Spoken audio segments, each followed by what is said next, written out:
warahmatullahi wabarakatuh. Perkenalkan, nama saya Muhammad Alpenor.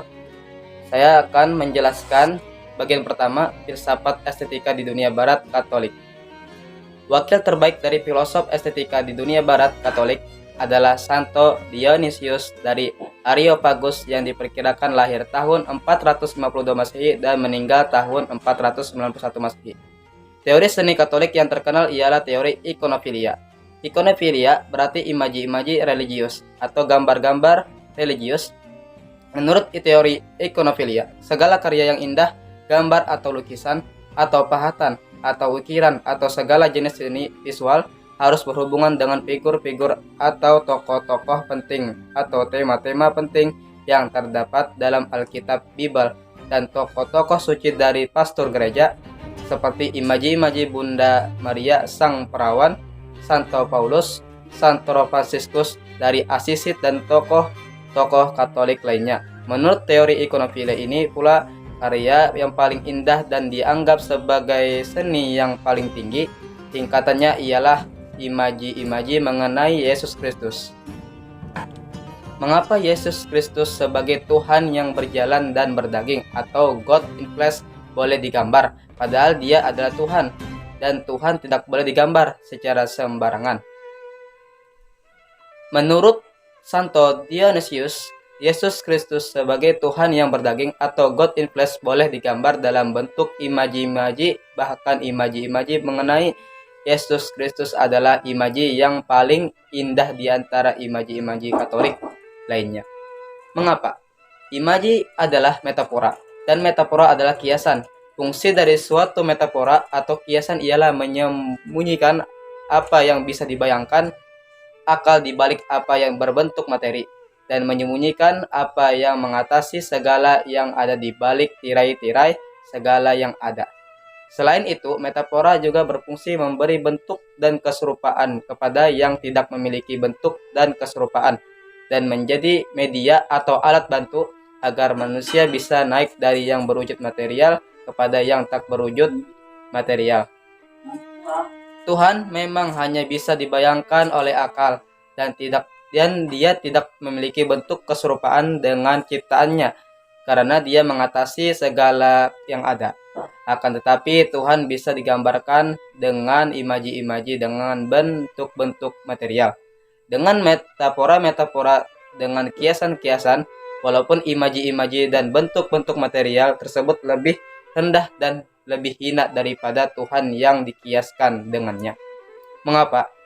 Karena kata Santo Dionysius, kiasan-kiasan dapat berfungsi sebagai alat bantu yang dapat menaikkan manusia menuju kepada yang tak berwujud material, yakni Tuhan.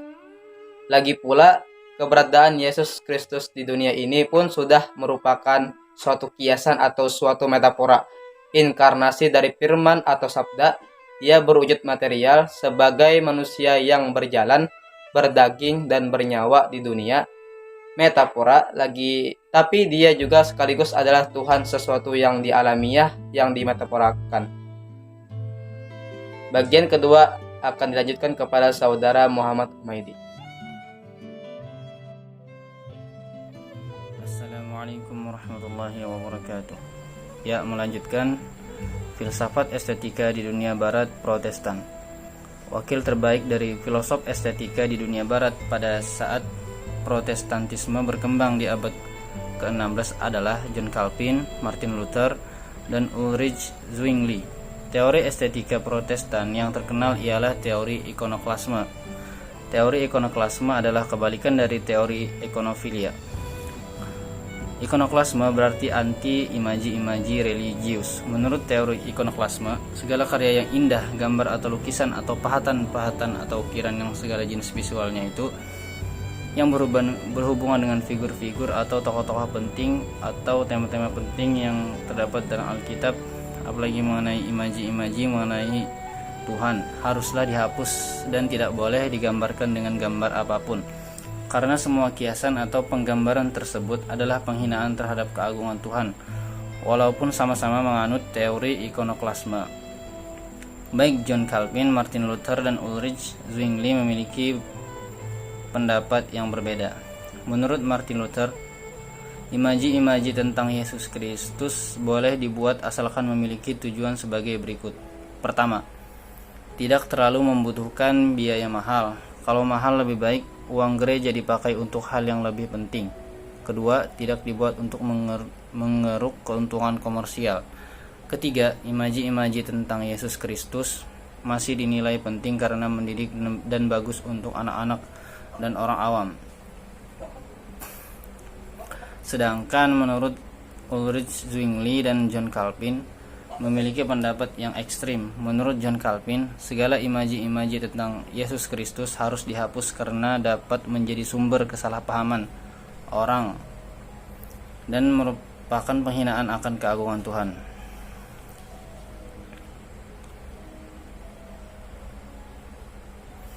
Lagi pula, imaji-imaji tersebut tidak mendidik buat anak-anak dan orang awam, tapi malah menimbulkan salah paham.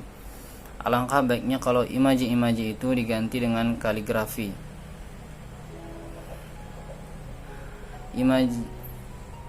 Imaji tersebut sebenarnya tidak pernah ada dalam gereja purba, primitive crunch. Jadi imaji-imaji itu adalah bidat-bidat yang dibuat oleh generasi pastor yang belakangan saja. Menurut Zwingli, gereja semestinya tidak dihiasi dengan imaji-imaji tentang Yesus Kristus, tapi cukup berwarna putih secara indah.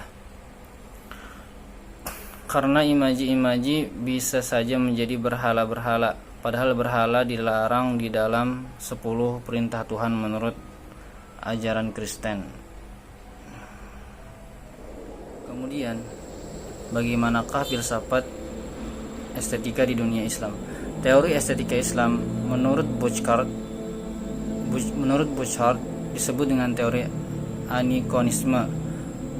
Anikonisme berarti tidak mengenal imaji-imaji. Menurut teori ini, imaji-imaji yang indah walaupun keindahannya menakjubkan tidak akan sanggup mengkiaskan atau menggambarkan keindahan dan keagungan Tuhan dengan tingkat kesetaraan yang sama dengan Tuhan. Maka dari itu seni menggambarkan Tuhan lewat imaji-imaji indah tidak dikenal dalam seni Islam. Mengapa begitu? Menurut Burchard, jika kita menggambarkan Tuhan lewat imaji-imaji, itu adalah suatu kesalahan karena itu berarti kita telah menyetarakan, dalam artian syirik, yang relatif dengan mutlak, menyetarakan makhluk dengan pencipta, menghina Tuhan dengan imaji yang tidak setara dan yang lebih hina dari dirinya. Lagi pula dogma Islam yang tidak boleh diganggu-gugat karena kebenarannya mutlak terletak dalam kalimat La ilaha illallah. Tidak ada Tuhan selain Allah. Jadi segala imaji-imaji tentang Allah walau bagaimanapun indahnya imaji itu tetap saja dianggap menyetarakan Allah dengan imaji-imaji itu. Dan segala bentuk penyetaraan syirik berarti menyelewengkan kebenaran dogma La ilaha illallah tadi. Bukan hanya imaji-imaji tentang Tuhan yang tidak boleh di dalam Islam, tapi juga imaji tentang segala makhluk hidup, manusia, hewan, tumbuhan, dan lain-lain.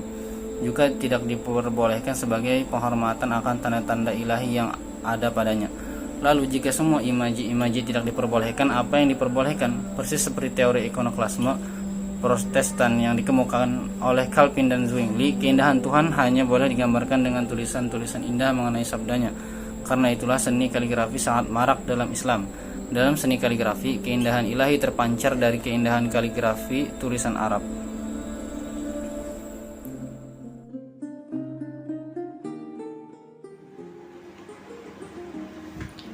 Untuk selanjutnya di bagian C, filsafat estetika di dunia barat sekuler.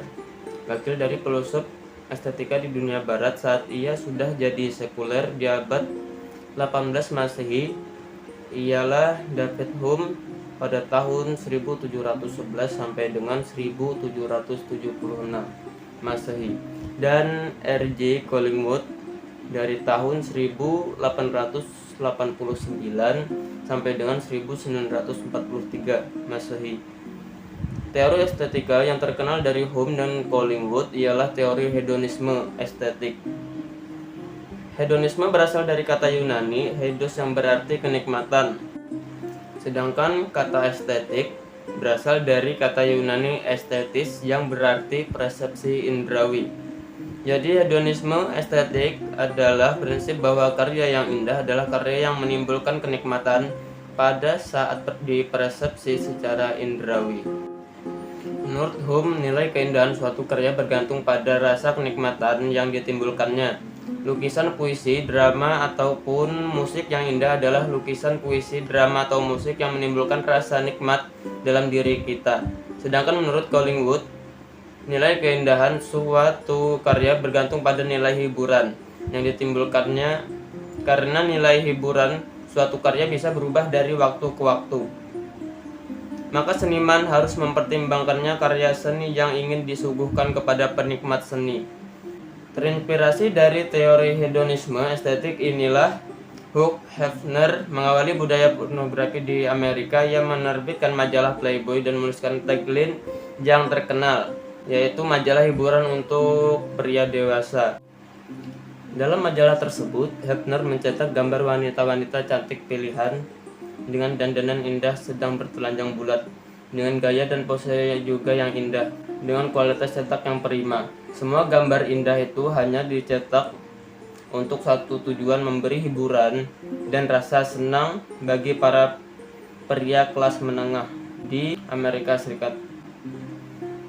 Untuk ini, bab 3 penutup, yaitu filsafat estetika di dunia barat atau disebut juga dengan filsafat seni memiliki pandangan-pandangan dan pemikiran-pemikiran yang berubah-ubah. Di setiap daerah tertentu atau masa tertentu yang ditentukan oleh pembagian pemahaman seperti pemahaman pemikiran Katolik, Protestan, dan sekuler yang tentu saja memiliki keunikan dan perbedaan tersendiri. Yang terakhir, disarankan bagi siapapun yang mempelajari filsafat estetika dunia barat untuk membuka wawasan dan pemikiran bahwa estetika atau seni itu tidak hanya didasarkan pada satu pandangan saja, karena setiap tempat atau daerah tertentu memiliki pandangan tersendiri terhadap suatu estetika atau keindahan yang juga dipengaruhi oleh perkembangan zaman dan kemajuan teknologi.